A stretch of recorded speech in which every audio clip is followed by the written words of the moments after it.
For more on the recent reactions of world leaders to President Trump's halt of foreign aid, Executive Director, Not Too Young to Rule, Elvis Akwobi, joins me on Zoom from Abuja. Good to have you join us. Good afternoon. Thanks for having me. Good afternoon. So I have listened to many analysts, and most of them believe that this new foreign aid policy will hit Africa the hardest. Why do you think that Africa is at the receiving end of this policy, and not just this one, at that, also the immigration policy? Because we seek validations in the Western world, and we look up to them as, means of growth. When we seem to forget that I've been privileged to travel, and I noticed that those working systems back in the Western world it's human beings that are doing it, and Africa. Mostly Nigeria is blessed with rich human natural resources. And like ex-President Kenyatta said, it's his government. He should decide what to do. So oftentimes, once you seek solace outside, you find out that you will not see potentials in yourself until you start developing our resources and our human capital potentials, which we are blessed with as Africans. We will not get it right. We'll keep, for me, African begging bowl is already leaking, and it's time to start patching it. Patching it means let's look inward. Let's build a working system. Let's build a system, and let's make policies that will grow Africa. As far as I'm concerned, like Rwanda today, it's one of the fastest growing economy and destination. Rwanda that made up Rwanda, did make Rwanda the way it is today. I think other countries can take solace in that. Like I've always said in every platform I find myself is the problem of Nigeria will be solved by Nigerians in Nigeria.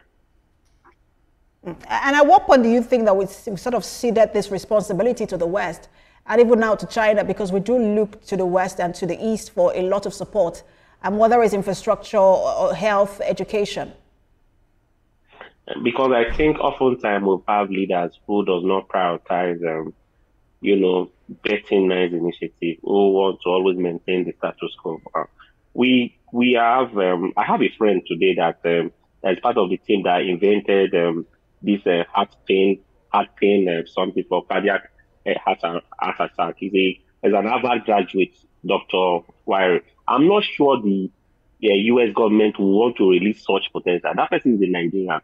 And we have a lot of Dr. Wire who are Nigerians in the Western countries developing and making policies for Nigeria. But if African policy gives room for, equity, if our policies are not laced with bias, our policies are not laced with, does not have loopholes, I think nobody will go and seek solace in the Western world. Because as far as I'm concerned, God created everybody to an extent equally. It's just we humans that have, looked for a way to cut corners, and that's what you're seeing that we're faced with in Africa. So for me, another thing that I'm worried about again is energy policy that talks about, America with the selling of their crude oil. That means we have another competitor at the crude oil market. Don't forget too that our budget is dependent on the rise and fall on crude oil. So I'm sure the president who understands all this, he will bring his team together. The Nigerian president and other African presidents will bring their team together, and we need to start looking inward, because Africa is blessed with every country that is blessed with a natural resources, not forgetting their human resources, which are waiting to be harnessed and developed, which will in turn develop Africa. Interesting you mentioned the part of the crude oil, because I remember during his inauguration speech where he said we are going to drill, which means that at some point U.S. will stop looking to Africa for its oil needs. How does all of these policies shape the continent's relations with the U.S. going forward? I don't know. I think at this moment, I'm sure we are blessed with a resource that the U.S. government would need.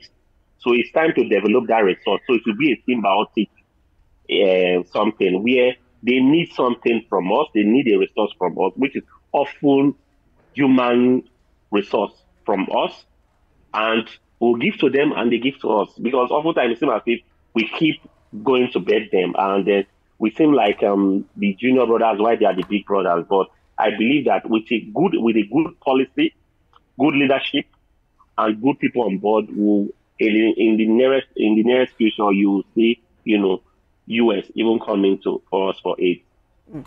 They have always looked to us for their raw material needs. I don't know how we negotiate, whether we negotiate from a position of strength, but there is a vacuum now, left with this foreign aid policy, and I'm wondering how you think that we should begin to fill this vacuum.